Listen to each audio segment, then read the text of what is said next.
You mentioned their Russian relationship with the truth, which is kind of extraordinary and predictable. And if it wasn't so tragic, it would almost be a joke.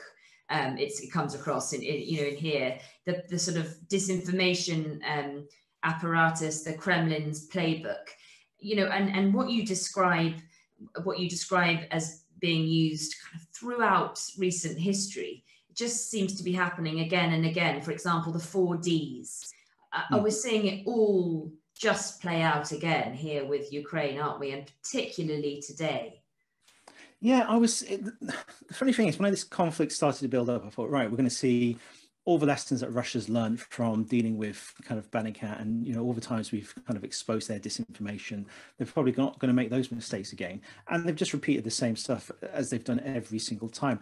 I mean, over the last 24 hours, we've had these claims from Russia saying that the images from Bucha were they were people who were killed in the last few days, not when the Russian army were there. And then we had satellite imagery coming from the New York Times showing the corpses are in place. We've had a drone video come out this morning from the Ukrainian forces that was taken earlier in March, where we see Russian forces firing on a cyclist. There's video of the corpse of that cyclist in the same location that was filmed when people entered the Ukrainians entered the town. And despite all that very, very clear evidence, Russia just in the last hour was at the UN Security Council repeating those same debunked claims. And it's one thing to say, oh, Russia's just doing it for their own audience, but they look completely ridiculous to everyone else. And the speed at which this stuff is being debunked is extremely rapid now. This isn't like with MH17 where it was taking days and weeks to debunk this stuff. I mean, there was stuff early on in the conflict from the separatist side that was debunked within an hour of it becoming online. And the fact that the Russians still haven't really learnt their lessons from Bellingcat on how to produce better disinformation, I think really just speaks to how just completely pathetic they are, really. I mean, if you're going to lie to us, at least kind of increase the quality of your lies, because the open source investigation community has got bigger and better at debunking them. You say, sort of pathetic they are, but obviously we're seeing Russian brutality. You've been seeing and calling it out for years. We see what happens to people who have the bravery to call it out. I have to sort of ask you, because you do refer to it in the book, and it must be something you get asked a lot, whether you feel quite fearful given the sort of lack of anonymity and the sort of great loud voice you have. I mean, Lavrov has referred to Bellingcat many times, the Russian foreign minister. Yeah, I mean, it's escalated over the years from kind of first the Russian state media going after us and Russia Today and Sputnik claiming that we're unprofessional and those kind of things. Then following the Skripal poisoning case, they shifted to saying that we're working with MI5 and funded by various governments and part of the intelligence services. So in a sense, they've given us a promotion, but it's not something that I kind of like praise on my mind all the time. I mean, I have to be more careful, both in the regards to cyber security, my personal security, but not like anything obsessive or crazy. I do have my moments occasionally where I was staying at a hotel during one of our staff retreats last year, and I turned the air conditioning on one day and a terrible smell came from the air conditioning, like a really strong eggy smell. I was like, oh my God, what's that? And then I just had this kind of physical reaction of like a kind of my lizard brain took over and thought, this is it, you're poisoned. These are the last moments of your life in this hotel room.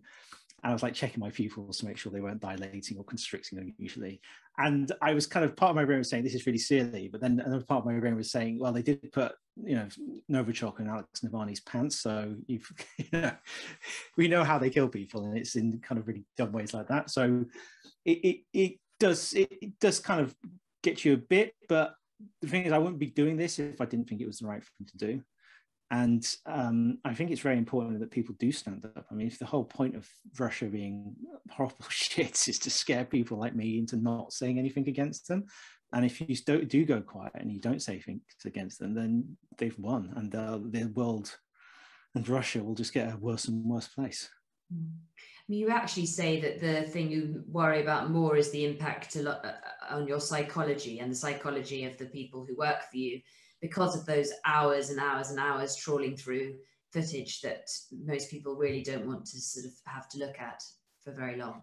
Yeah, vicarious trauma is a really big part of this kind of work, because we've been trying to get out a lot of information about this to the people who follow the Bellingcat on social media, because seeing this imagery day on day, and people can get very drawn into it, even as, you know, just a general social media user, you can get drawn into an endless stream of just horror coming from these places, and you can feel quite powerless in the face of that.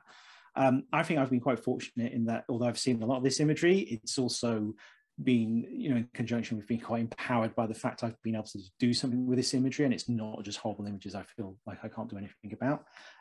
But it affects people differently in different ways. So when we're working with our staff members, we're very kind of active in making sure that they get support, and we have like a trauma risk management program where everyone gets to speak to a psychologist every few months. Just, they don't have to share anything, they can just have a chat about what book they're reading, but it just gives them an opportunity to have a space where stuff can be brought up like that. And I think that's very, very important, not just for people within Bellingcat, but also the community around us. So we have guides and information around trauma and how to mitigate risk from that we share with the people who follow us on social media, because we know those are the people who are following us on social media because they're so engaged with the conflict, and they're more likely to see this traumatic imagery. And it's possible to feel like the entire weight of the world is on your shoulders, that you have to watch these videos, at least to witness them, but also to, you know, try and do something about it, to share it or to geolocate it or something like that. And it's possible to get drawn into that so much that it starts becoming, you know, almost a very dangerous obsession, that you can't kind of detach yourself from what's happening, because it has got such a grip on you. And that's where damage can start happening. So we encourage people to take breaks all the time. You know, we've got staff members who are working on Ukraine at the moment who are taking days off. And, you know, we're telling them not to, like, we've got people going to the Perugia Journalism Conference, and I'm hoping that gives them a chance to stop thinking about Ukraine for a few days and drink quite a lot of wine and, you know, unwind, rather than just thinking about Ukraine 24/7. But, you know, even with me at the start of the conflict, I would get up at, you know, 6 o'clock in the morning, immediately be on my phone, checking what's happened over the last, you know, 7 hours whilst I've been asleep. And then at last thing at night, I'd be going to bed, checking my phone for the last moments, just because I felt like I had to be constantly engaged with what was going on, so I could organize all the stuff around it. And for me, that was the extra kind of pressure of not just studying the conflict, but also organizing all these systems and processes to gather the evidence, to process it and make it available to accountability organizations. And we achieved that, but it was an awful lot of work to get to that point. And I'm really looking forward to my next day off back and actually not think about this stuff. I bet you are. But what about you know, say sort of importance of detachment? And I know that you know, people who are sort of pointing to you critically say and said in the past, okay, so your investigations are sort of predominantly relating, as we've said, to the Putin government or the Assad regime, and they question whether, you know, you are entirely impartial or whether there's a political agenda, whether you know what you want, are advocating for something in the process or just laying out the evidence. Well, for me, because we are collecting evidence, and it's actual evidence that can be used for accountability and can be used in a legal sense as well as kind of a journalistic sense, there is almost an imperative to actually use that information in that way. Bellingcat was not set up as a news organization. It was really set up as basically an extension of my blog, but it's really become primarily an investigative body rather than a kind of journalistic body. So for our investigations, we might find information where there can be further action taken in a different ways. For example, when we were doing our work on Saudi airstrikes in Yemen, we developed a process that was specifically designed for accountability. And we've been using those investigations along with lawyers to challenge UK arms exports to Saudi Arabia and get involved with other legal challenges around the export of weapons to Saudi Arabia. With the work we did on Black Lives Matter's process, where we catalogued violence targeting journalists, that information is now being used in the US to restrict non-lethal ammunition sales to various police forces who use them to attack journalists. So you can make a good story out of this information, but you can do so much more with that. And I know to many traditional journalists that is, you know, blasphemy, basically, to say something like that. But I didn't come from that kind of traditional background. So I'm just thinking, what is the most that we can do with this information in the best way? And I don't see kind of journalism as a kind of end to what we're doing. It's more kind of means to the end.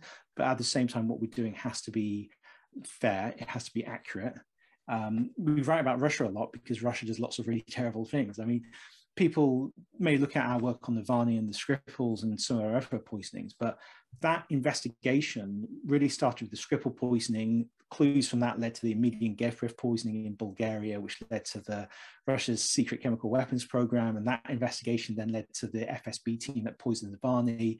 And that led to the discovery that that team had been following the Boris Nemtsov before he was killed, that they'd killed 3 other activists, and they had poisoned Vladimir Karamurza, one of Boris Nemtsov's allies. That's not because we're going after Russia. That's because every time we find something, there's like 3 other big stories that come out of it that are worth investigating or are a big deal. And it was the same with MH17. We just started looking at MH17 because at that point it was me and some volunteers who were just interested in the same thing. But as we looked into that, we discovered more about the conflict in Ukraine and Russia's involvement with it, which they were denying at the time. So it was just like, okay, this is an interesting thing, let's look into it. It was just a kind of natural progression of what we are looking into. It's kind of frustrating because we do work on a really wide range of subjects, but because the Russia stuff's so big, because people actually are interested in the Russia stuff more than anything, everyone who is a kind of casual acquaintance of Bellingcat or just know us, they know us for the Russia stuff, and then they say, oh, you only do stuff from Russia. And we're like, no, we do loads of very good stuff as well. Please read that, because we put a lot of effort into that stuff as well. Mm-hmm. And, you know, just a glance at the website, of course, you do so much other stuff. Reading the book, I mean, you know, there's just a huge amount there. As I said at the beginning, I wish we had a lot longer, because every story that you tell is just kind of extraordinary. One only sort of wishes, I suppose, that it was fiction in most instances. But people who can kind of go behind the scenes of all of your investigations can find that in the pages of the book. Unsurprisingly, there are an extraordinary amount of brilliant questions coming in from the audience. I'm going to kind of quite quickly move to them, but I do just interested to hear whether you feel there's any threat in what is now happening, which is in terms of, for example, Russia shutting down so much sort of social media. And does that in any way impact on all your investigations and what you're doing? They really are this time, you know, you said that the playbook is coming out, but this feels like another level of shutting down on social media and on the internet. I think really you've seen since about May last year a real crackdown on civil society and free speech in Russia. Many organizations have been declared foreign agents inside Russia. Even Bellingcat has, despite us not having any presence inside Russia, but they've been using that to basically censor organizations. A lot of organizations had to leave the country in the last couple of months because, especially since Russia passed a law that made it illegal to basically tell the truth about what was happening in Ukraine. We have colleagues who've had to leave the country very recently because of, you know, a direct threat to them because of this. And there's many Russian organizations who were working somewhat freely that have now been shut down, like Echo Moscow, for example, and other media. So there's this kind of internal crackdown on basically free speech, and we've seen how protesters get arrested for just holding up blank signs in, you know, Red Square and stuff like that. But also we now have this attempt to cut off a lot of the internet. There are some fears that Russia may try to create their own kind of great firewall and cut off Russia from most of the rest of the internet. Whether or not how successful they'll be with that is difficult to say, but I think one thing that we have to really do is make sure that Russian voices outside of Russia are still engaging with Russian voices inside of Russia, because often I see, you know, I talk to lots of people involved with countering disinformation and, you know, comm strategies and all those kind of things that I'm not very interested in. And they're always like, so how do we reach to the Russians? Like, we don't need Russians being told by some Western expert that they're being fed disinformation, because they don't want to hear that, because it's really boring to be told that every bloody day. You want Russians talking to Russians about what's happening in Ukraine in a way that they understand, in a way that's, you know, engaging, not just having a finger wagged at them by some Western expert who thinks they know better.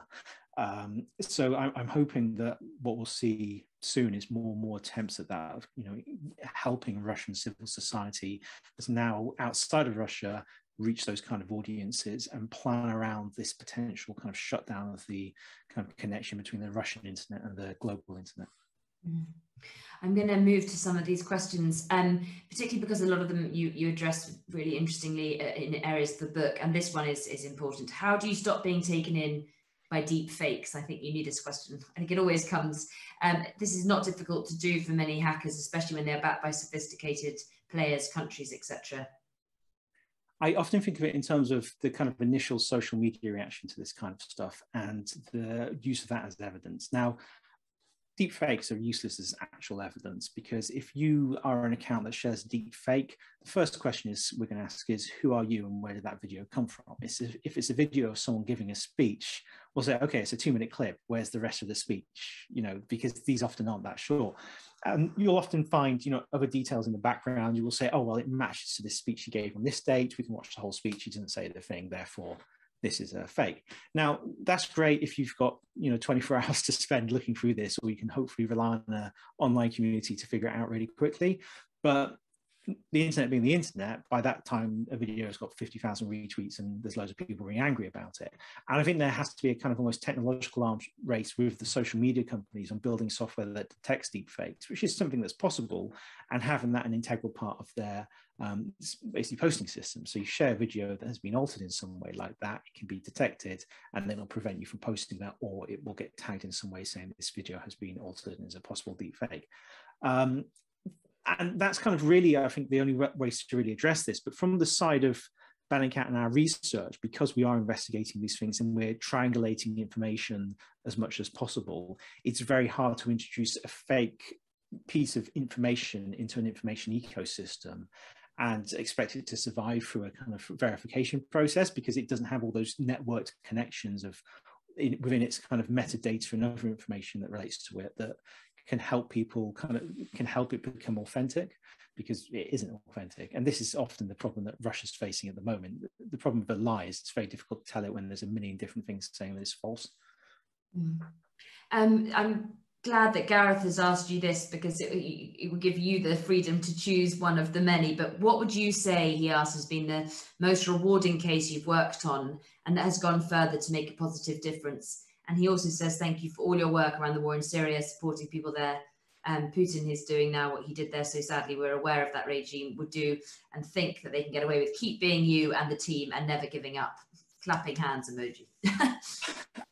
I think, I mean, the obvious ones are obviously going to be MH17, partly because that brought together the open source community and was a big catalyst for it, but also helped kind of establish the trust in the accountability community and the justice community in open source investigation.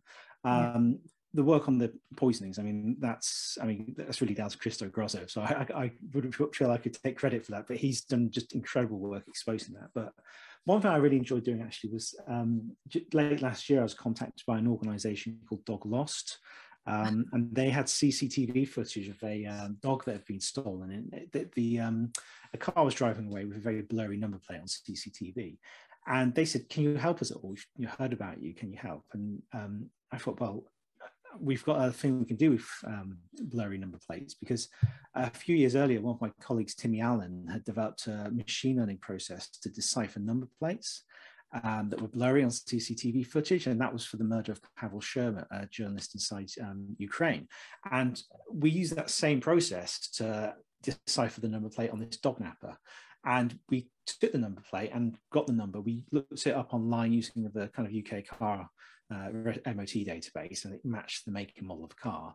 So the organisation gave it to the police, who went round to the house, and the dog was in the garden, and they managed to recover the dog and bring it back to the owners. And then they contacted us again with another case where we basically did the same thing, but this time the people who stole the dog were trying to blackmail the family by saying basically showing a video of them training the dog to be a fighting dog. It wasn't really getting involved, but it was clear they had other dogs who could do that. So the family were like really upset about this. And within 24 hours, the dog was returned because we were able to decipher their number plate, and they freaked out and gave the animal back. Then there was a third case where, again, they tried to ransom the dog back. And this time they just sent them what we'd done with the previous two animals, and they were so scared they sent the dog back straight away. So it's not obviously on the scale of global assassinations or war crimes, but it's nice to actually have a direct impact where, because, with war crimes, it's like years and years before you say an impact, but knowing that a family's been, had their beloved pet taken away from them by thieves, and then being able to actually get that returned to them was, it was a kind of a nice, satisfying thing to do when you're faced often with such a deluge of things, whether you know, the accountability is so far away in the future.